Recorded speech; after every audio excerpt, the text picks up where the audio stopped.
In this episode, we are reviewing the books that we read in the past 6 months and what we got out of it and how it can help you.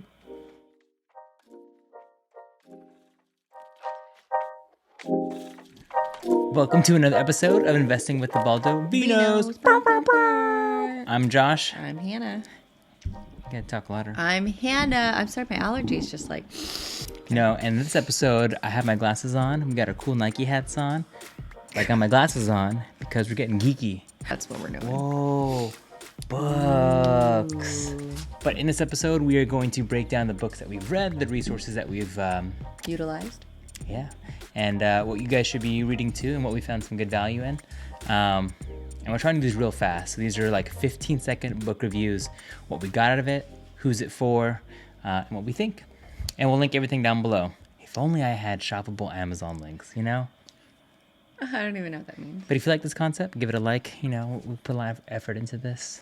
Which one would you want to start with? All right, so let's start with the classic. Everyone starts with the classic. Oh, yes. This right here. 15 seconds, though, okay? Yes. Everyone knows. Well, if you're in the real estate investing game, you know this book. So what's it cover? All right, this book is all about mindset. This teaches you just how you should think about money. Mm-hmm. What did we get out of it? What did you get out of it? I just got nervous all of a sudden. I don't know. What did you get out of it? It's just so many good tips. There was good tips. And it describes the middle class, us, middle class, and how we're actually paying for the whole system. It's how you should get your money to be working for you and not you working for money. That's what, and how not to be just an employee. I feel like that's my biggest takeaway out of here. That was like, yeah. And then, so who should read it? Everybody. I'm making our son read this when he's like middle school. I wish I read this in high school. Everybody should read this book. Yeah, this is like finances, like adulting finances 101. Like start here and then you get into the rest. Okay, so she's getting another book real fast, but let me just talk about some other basic books. This is maybe like Real Estate Investing 201. This first one is going to be the Buy, Rent, Rehab, Repeat, or Refinance, Repeat. This is the Bur Book by David Green from Bigger Pockets. What this covers is basically just how to do out-of-state real estate investing. It gives you the systems, like the Bur Bible. Who should read this? Especially if you are in an expensive market, you should read this. And if you're thinking about out-of-state investing, this is the guide. Part of the Investing 201 course that we have here. Book is Building Wealth One House at a Time. Thank you, Travis, for the recommendation. What it covers and what I got out of it. This book really just kind of goes over a different mindset shift. A lot of times when you're listening to podcasts, you start to hear, I bought a 10 unit, a 20 unit, a 100 unit complex, but you can become a multi-millionaire just one house at a time. And this kind of helps shed some light on just investing slowly and building that wealth over time. And who should read this? If you are serious about real estate investing, this is definitely one to read. And it helps cut through the hype. It's so funny. It's just funny because I haven't read it. You're like, if you're serious about real estate investing, I should read this. I'll put this on my list. But if you're really, really serious about real estate investing, then you should delegate things and you should find someone who complements you. And that's why we work so great together. Oh, that was cute. Okay, so you've read those two. Good job. So now let's talk. So these next few books are a little more like niche specific, and they get into kind of, like kind of interests, but also just getting a little. It's like 301 now. Yeah. 301. Which you one? want to do yours? This one is estimating rehab costs. So obviously this was when we got this book when we first got those two properties. Mm-hmm. Like super excited, and I was like, oh, okay, I need to learn everything about contractors and rehab and renovations and all that stuff. And I would say this one is definitely not like a sit down and read cover to cover type of book. And I think it's used best as like a reference point for when you're doing rehab and you kind of want to like look at demo, or it goes into specific drain piping, venting. So very, very specific aspects of rehab. Yeah, basically, if you ever wanted to figure out how much it costs to replace your HVAC system, you can Google it, or you can also have this book as a reference. I also didn't read this book. See that? Oh, you never looked in this one? I mean, I flipped through a couple pages, Yeah. and then I realized there was a reference manual and to come back. It was hard. It was hard to read through, but it's really definitely handy to have. Yeah. Or you can also just get 3 bids from people, and then you can figure out the cost that way. Or there's a book. Yeah. So then these are definitely like the 301, 401 investing, investing 301 and investing 401. A little more geeky, a little more nichey. But I'm now becoming to figure out, like, to find that thinking about first tax strategies and raising private capital have been really interesting to me. Okay, so what I got out of this, the tax strategies is, I mean, like, I know, what am I trying to say here? They're important. What? I'm captivated. Oh. You're so engaging. I'm like, tell me more. Okay. So this book covers everything in terms of writing off taxes and when it comes to real estate investing. One thing that I learned immediately in this book was that there was a tax day. I never heard about this before, ever. That means for a third of the year, you're working and you don't get any of that money. When you put it into that perspective, yeah, that's crazy. It's crazy. That's crazy to think. 4 months of our working year, just like you're talking about normal 9-to-5 jobs, right? Mm-hmm. We're working purely just to pay those taxes. And so this book teaches you how to get that back. Oh, that's good. I'm excited to see how our first few properties do affect our taxes for next year. Mm-hmm. And I'm hoping that these Bur properties really do kind of give us not only the cash flow, but just a huge tax return. Mm-hmm. Back, and that could just be the icing on the cake. The next one, more geeky, raising private capital.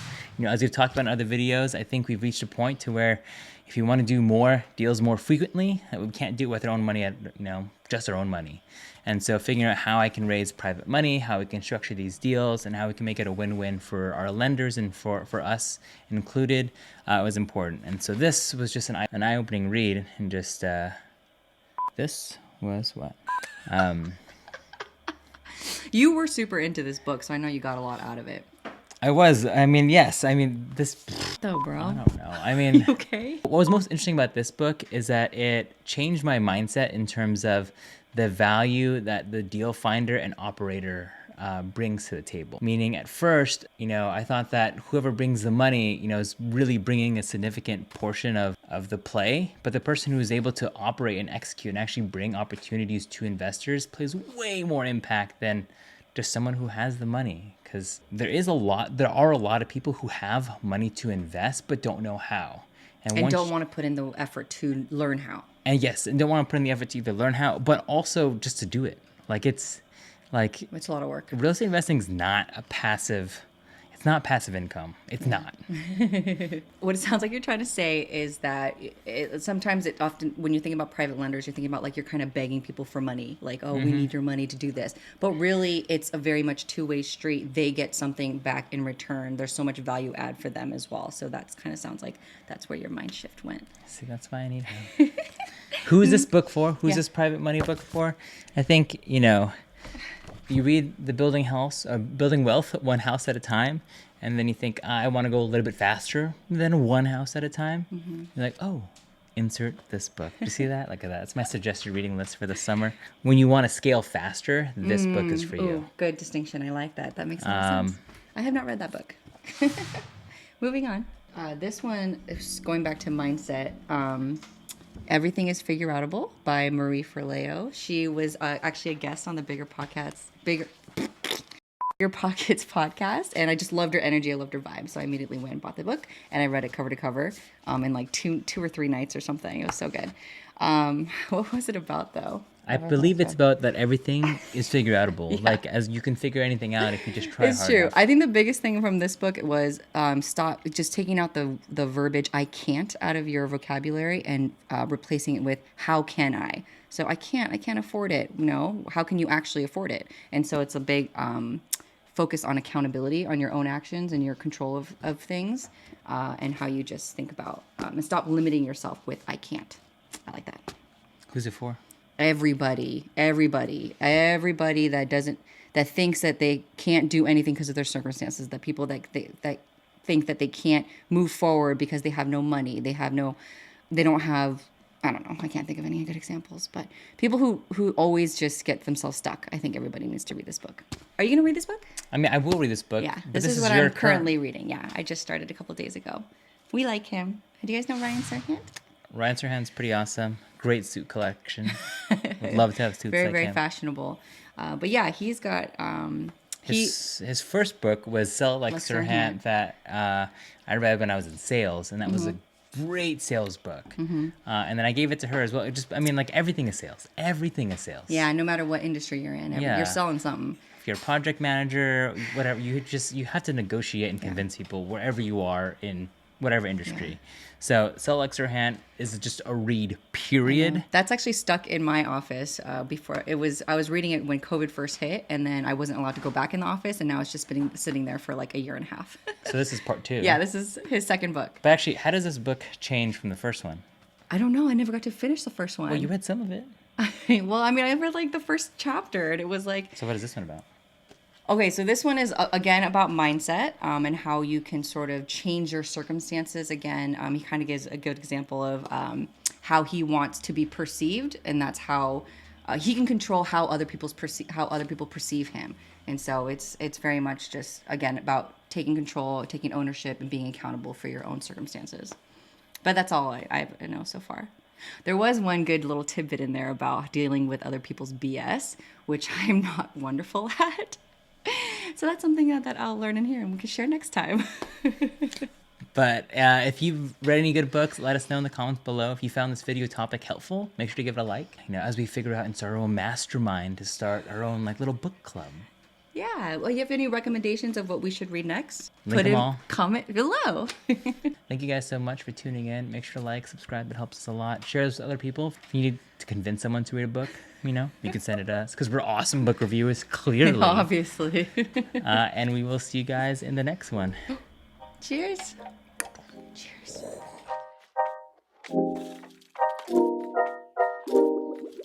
In this episode, we're going to cover some of the books that we found really helpful in the last year.